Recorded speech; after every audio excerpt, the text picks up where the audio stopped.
Hello friends, मैं गुंजन एक बार फिर आपके बीच अपनी नई कहानी के साथ। आज की कहानी का शीर्षक है हाय रे मोटापा। बेटी को कोचिंग क्लासेस में छोड़कर रितु कॉफ़ी हाउस में आ गई। कोने वाली टेबल पर बैठकर बैग से एक नॉवल निकाली और पढ़ने लगी। तभी वेटर आया और एक कप कॉफ़ी रखकर चला गया। ऐसा सप्ताह में 3 दिन होता। वेटर को भी पता है मैडम आएंगी, बैग से किताब निकालेंगी, फिर एक कप कॉफ़ी ऑर्डर करेंगी और 1 घंटे तक धीरे धीरे कॉफ़ी पीती रहेंगी और किताब पढ़ती रहेंगी।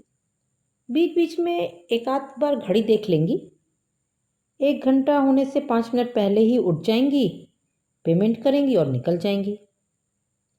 पिछले 8 महीनों से वो ये देख रहा था, इसलिए अब ना वो कॉफ़ी का ऑर्डर देती और न वेटर उससे पूछता। बस उसके बैठते ही बिना कुछ बोले कॉफ़ी लाकर रख देता। आज भी वही हुआ। अभी उसने कॉफ़ी की पहली चुस्की ली ही थी कि एक मधुर सी आवाज़ कानों में पड़ी। क्या मैं यहाँ बैठ सकती हूँ? रितु ने गर्दन उठाकर देखा। सामने एक कोई 30-32 वर्ष की जीन्स टॉप पहने सुंदर और स्लिम सी युवती खड़ी थी। उसके एक हाथ में एक बैग और दूसरे हाथ में मोबाइल था। रितु ने निगाह घुमाकर देखा, बहुत से टेबल खाली थे। उसे कुछ अजीब लगा, फिर भी हाथ के इशारे से उसे बैठने को कहा तो वह युवती झट से बैठ गई। उसने बैठते ही पूछा, मैडम बुरा मत मानिएगा, लेकिन क्या आपको मोटापे से कोई तकलीफ नहीं होती? मतलब चलने फिरने में, सीढ़ियाँ चढ़ने में? क्यों? तुम्हें क्या अपने स्लिम होने से तकलीफ हो रही है क्या? या तुमने मोटे होने का मन बना लिया है, इसलिए जानना चाहती हो कि मोटापे के क्या साइड इफ़ेक्ट्स होते हैं? कहते हुए हंस दी। नहीं नहीं, मेरा वो मतलब नहीं था। ये तो मुझे पता है कि मोटापा अच्छी चीज़ नहीं है। मैं तो ये जानना चाह रही थी कि आप इसे कम करने के लिए क्या कर रही हैं। दरअसल हमारे पास एक ऐसी हेल्थ टी है जो 1 महीने में ही 5 किलो वजन कम कर देती है। कहते हुए बैग से एक फोल्डर निकालने लगी। तभी रितु गुस्से से बोली, उठो उठो पहले यहाँ से। तुम्हारी हिम्मत कैसे हुई मुझसे ये सब बकवास करने की? निकलो यहाँ से। मैं यहाँ शांति से एक कप कॉफ़ी पीने आती हूँ और तुम जैसे लोग कहीं भी पहुँच जाते। वो इतनी जोर से बोल रही थी कि वेटर भी आ गया और उसने उस युवती को बाहर का रास्ता दिखाया और रितु से बोला, सॉरी मैडम, हमें भी पता नहीं होता कि वो कस्टमर है या सेल्स गर्ल।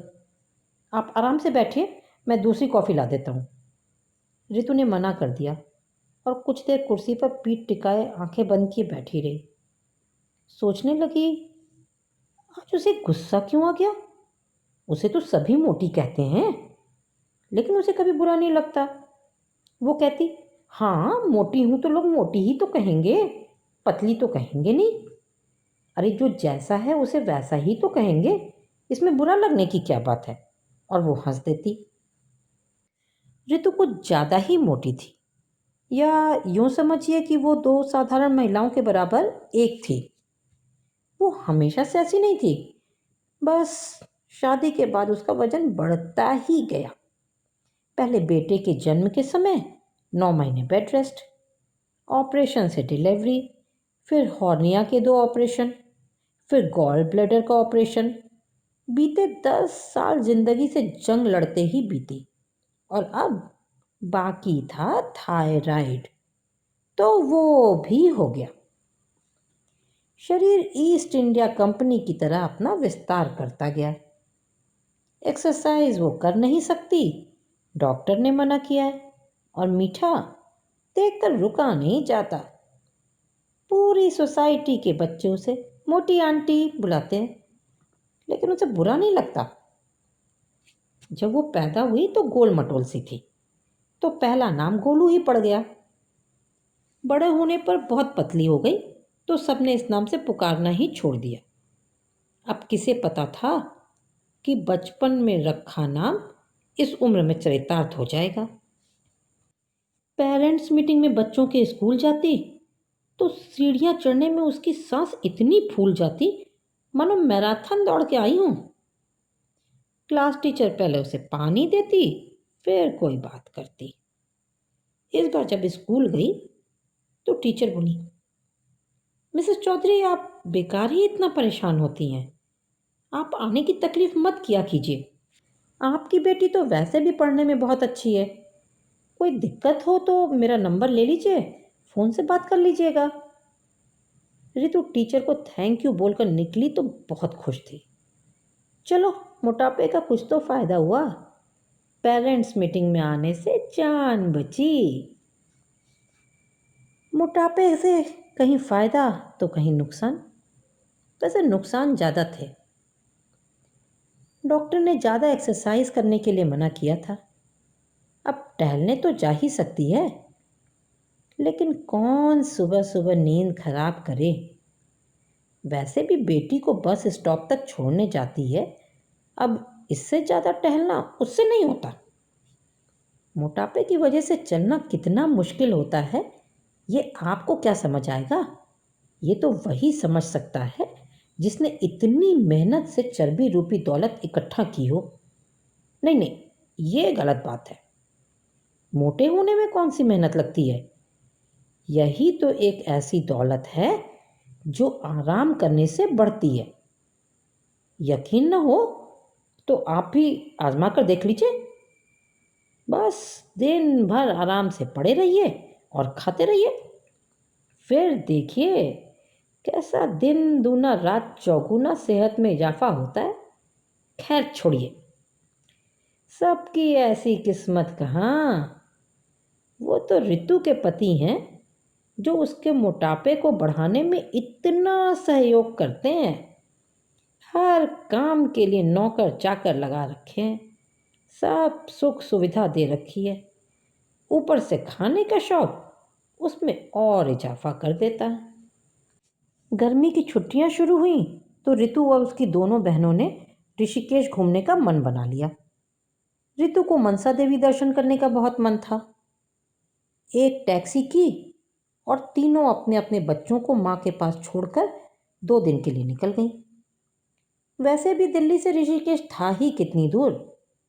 सारे रास्ते खाते पीते मौज मस्ती करते शाम तक पहुंच गई होटल। शाम का समय था। मौसम में हल्की सी ठंड थी। मौसम बहुत ही खुशनुमा हो रहा था।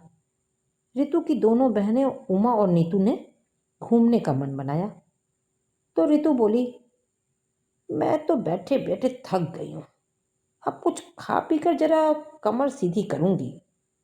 तुम लोगों को जाना हो तो जाओ, और हाँ, जाते समय रिसेप्शन पर पूछ लेना इस समय नाश्ते में क्या मिलेगा। कमरे में भेजने के लिए कह देना। कहकर उसने अपने शरीर को कर दिया बिस्तर के हवाले।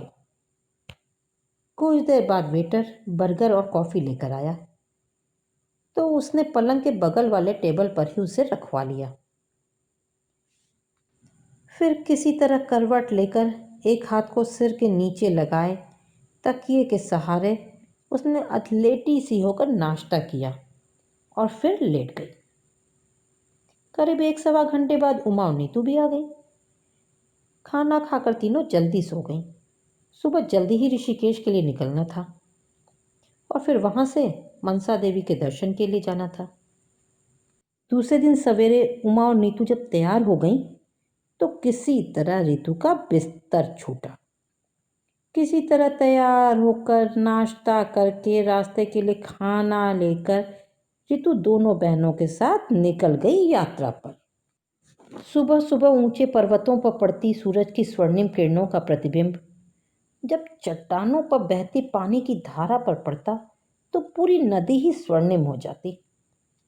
उमा का मन तो जैसे वहीं थम गया, लेकिन ऋतु को मनसा देवी दर्शन करने की जल्दी थी। माता दूर ऊंची पहाड़ी पर विराजमान थीं। वहां पहुंचने के लिए केवल रोपवे ही साधन था। दोनों पहाड़ियों के बीच लंबी गहरी खाई थी। रोपवे के लिए पहले से बुकिंग करानी होती है। पहुंचने में देर होने की वजह से 1 बजे का आखिरी टिकट मिला। उसके बाद सिर्फ रोपवे मंदिर से लौटती ही है, मंदिर की ओर जाती नहीं। सुनसान पहाड़ी पर माता स्थित हैं।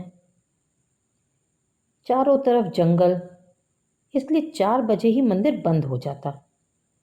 टिकट लेकर वो वहीं बनी पत्थर की बेंच पर तीनों बैठ गईं और इंतज़ार करने लगीं। चारों तरफ जंगल से घिरी पहाड़ियाँ, नीचे खाई में बहता पानी, उसके ऊपर से जाती रोपवे ऋतु को रोमांचित कर रही थी।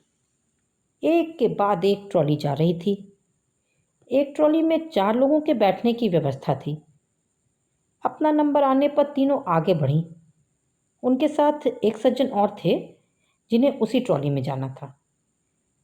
नीतू और उमा तो चढ़ गईं ट्रॉली में, लेकिन जैसे ही ऋतु चढ़ने लगी, वहाँ के स्टाफ ने रोक दिया। बोला, मैडम, आप नहीं जा सकती। क्यों? हमने तो 3 टिकट बुक किए हैं, ये देखिए।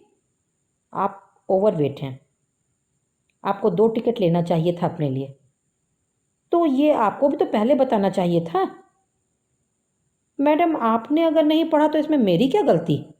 टिकट खिड़की के पास लगे बोर्ड पर साफ साफ लिखा है, ट्रॉली की अधिकतम वजन क्षमता 280 किलो। आप देख लीजिए, मैक्सिमम वेट 280 केजी लिखा है। तो ठीक है, मैं 2 टिकट ले लेती हूँ। आप ये भाई साहब को दूसरी ट्रॉली से भेज दीजिए। मैडम, ये आखिरी ट्रॉली है, अब आप कल ही जा सकती हैं।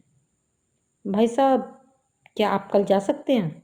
अरे नहीं नहीं मैडम, मेरे परिवार के तो 4 लोग पहले ही उस तरफ जा चुके हैं, बस मैं ही इधर हूँ।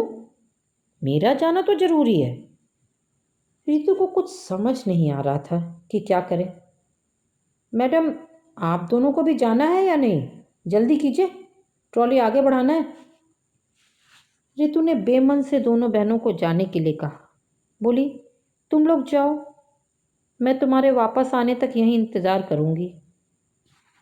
वो चुपचाप खड़ी कुछ देर उन्हें जाता देखती रही, फिर आकर उसी पत्थर की बेंच पर बैठ गई। आज पहली बार उसे अपने मोटे होने का एहसास हुआ।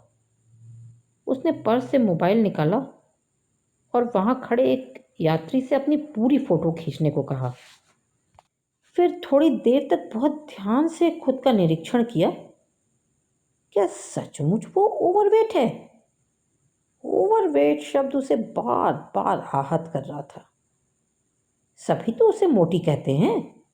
मोटे तो बहुत से लोग होते हैं, लेकिन ओवरवेट, ये कुछ हजम नहीं हो रहा था। लेकिन ये अपमान भी तो उसे इस वजन की वजह से ही सहन करना पड़ा। खैर, अकेले बैठे बैठे अब उसे भूख लगने लगी थी और खाने का बैग भी तो उसी के पास है।